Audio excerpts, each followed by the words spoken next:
Hi, I'm Corbett Smith with the Dallas Morning News, sitting alongside my co-host and fellow sports reporter, Matt Wixon. Hi, Matt. Hi, how are you? It's always a more, extended intro for Matt. He deserves it. We're halfway through the football season. In fact, we're heading into week 7. Some really interesting results out of week 6. I think everybody was looking at that South Lake Carroll-Coppell game. It was Carroll's first district ball game, but certainly it met expectations. Double overtime win for South Lake Carroll after Coppell decides to go for 2.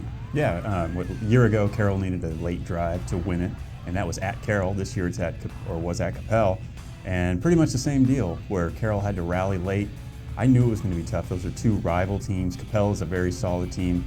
And then Carroll, was it 24-7 at one point? They were down 24-7 and ended up rallying back, kicked a short field goal right there at the end of the game to send it into overtime. Yeah, and I think both those teams are going to be dangerous teams in the playoffs. I think Coppell has a tough deal with the draw that they'll have ahead of them being in Division I. DeSoto and Allen, they kind of run into that, but those are both really good teams. Yeah, and a great performance by Zach Farrar, the receiver for South Lake Carroll, to get them back in the ball game. He had 2 fairly quick strike touchdowns there. Late. They were trailing as much as 17 going late into the third quarter, so it wasn't like they had a half to come back. It was a fairly rapid result. Something about South Lake Carroll, that Dragon mystique, they end up being able to put things together. Well, it wasn't the only game that we had this week that was maybe a little bit surprising result. I think there were 2 really shock upsets of the week, and one of them broke a 49-game district winning streak for Skyline High School. They end up falling on the road to Jesuit 24-21, and I think there were a lot of eyebrows raised about this. Great performance by Jesuit. Yeah, well, anytime 49 games, that's an incredible streak to have snapped, so that was a surprise. But Jesuit coach Brandon Hickman, I think he really felt his team had a good chance in this going into this game. And Jesuit, they just played really solid. Skyline couldn't put them away, which is what has happened in recent years. Right. Skyline has scored so many points that Jesuit was just clawing from the start. This time Jesuit did fall behind, but they kept it close. They kept in the game, and then they got that nice late drive, and their quarterback Polish had a nice play late in the game. Yeah, Jacob Polish with an 18-yard touchdown run there late in that game to seal it, or actually the go-ahead score. That was with 1 minute and 8 seconds left. The thing that Skyline had in years past they didn't get this year were special teams plays. They'd always get a punt return or a kickoff return against Jesuit. Those big plays did not happen this year. Another result, a game that you were at, Plano East picks up their first loss of the season against McKinney Boyd, and what was kind of a vintage McKinney Boyd performance, going on the ground to get it done in the second half. Yeah, and it's funny, we were just talking about Jesuit. Plano East beat Jesuit early in the year, and that was one of the games where we thought, hey, Plano East is for real. They're here. And I think they are still for real. But in that game, that was McKinney Boyd's game. They played fantastic. It was, I think I wrote in there, and Coach Don Drake talks about it too, meat and potatoes. In the second half, they didn't run the ball that much in the first half. In the second half, they just ground down Plano East. They gave the ball to Caden Markham, I think 28 times in the second half. And when he's getting consistent yards, you just keep giving him the ball. And that offensive line was busting open holes. And they scored 20 points in the third quarter. They shortened the game. Basically, the game just kind of, drizzled away for Plano East. They just didn't have that many opportunities with their really good offense because McKinney Boyd hung onto the ball, didn't make mistakes, and got a couple of key turnovers from Plano East. Another game that a lot of people were watching, and that was 11-6A, a matchup between Rowlett and Garland, and Rowlett comes on top. They still got a lot to do to win that district title. They still have to play Saxe and Rockwall, but that's a great win for Rowlett. Logan Bonner, their quarterback, though, supposedly left that game with a concussion. It'll be interesting to see where he is in that process, if indeed that is the diagnosis, and if he can come back here in what will be a pretty difficult remainder of that schedule on 11-6A. Yeah, I think it's definitely going to come down to the health of Logan Bonner, because he's such a huge part of that team, the way he leads them and just the numbers he's been putting up.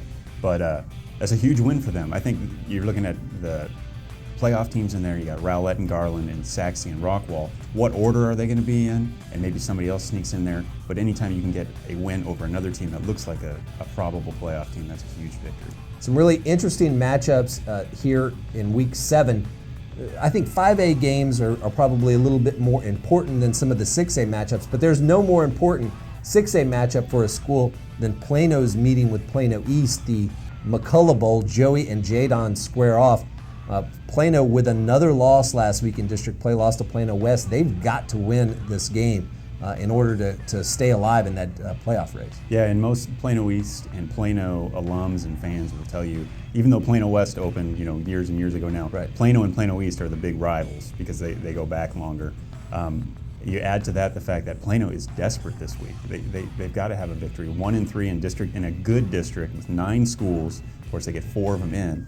I just don't think you can fall to 1-4 and still have a lot of viable pathways to the playoffs. So they're going to have to pull off a win or certainly make some strides, because I guess, if they lose, the best they can do is 4-4 in district, and I don't think that's going to do it. And on the other side, Plano East, they got to kind of right the ship. Not that they played horribly against Boyd. I think Boyd played very well in that game. But you can't lose to Plano and then start sliding, because you don't have to slide very far to slide out of the playoffs in that district. Big matchup in 10-6A, and that is Highland Park hosting Mesquite Horn. This was the game that I originally thought would break their long home winning streak, not the Pulaski Academy game earlier in the season, but certainly Horn has the weapons that they're capable of beating pretty much anybody in 6A right now. Yeah, with Chris Robeson leading that offense, man, they've had more losses at this point than I thought. Absolutely. But they put up the kind of stats and numbers that I expected. As far as Highland Park, they started off a little bit slow with their offense especially, but now they've been revving up a little bit. They got that big win a couple weeks ago against North Mesquite. Well, it was not a big win, a big meaning a big important win. It was by 1 point, but and then it came through last week. That's going to be a really good game, and it's real important in that district. Some really important games in 5A, and I think probably the big highlight is going to be Frisco Lone Star and Frisco Centennial. Big matchup between those two ball clubs. Right now, both of them unbeaten in district play. You've got a great running attack with Anthony Pegues at Centennial, and you've got the dual threat quarterback Jason Shelley at Lone Star. Lone Star off to their best start in school history. How do you see this shaking out, and do you think those two teams are playoff bound? Oh, they're definitely playoff bound, I would say. And there's not many definites in that district. Right. But I think those are probably, at this point, the top 2 in that district. I think this is a classic shootout. You mentioned Anthony Pegues for Centennial and Jason Shelley for Lone Star. We were joking before, what is the over-under on this game? I don't know, but both these teams can really score. I wouldn't be surprised if we got a 50 to 40 something game, something like that. And that's, we see a lot of that these days. And it's not to say that their defenses don't play well, but these offenses are tough to stop. You've got some other games of note.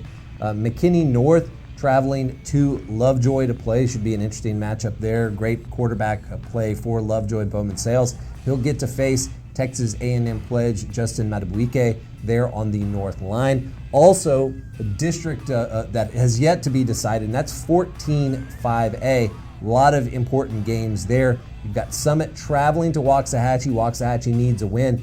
And you've got a big matchup in Mansfield ISD between Lake Ridge, unbeaten and number 1 in our poll, versus Timberview, who started the season at number 1.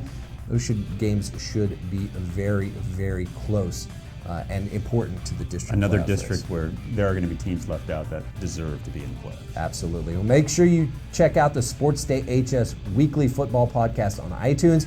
Also, log into our new site on your phone or on the desktop. Some great content there. We'll be providing you some stories and up-to-date stats throughout the week. For Matt Wixon, I'm Corbett Smith. Thanks for watching.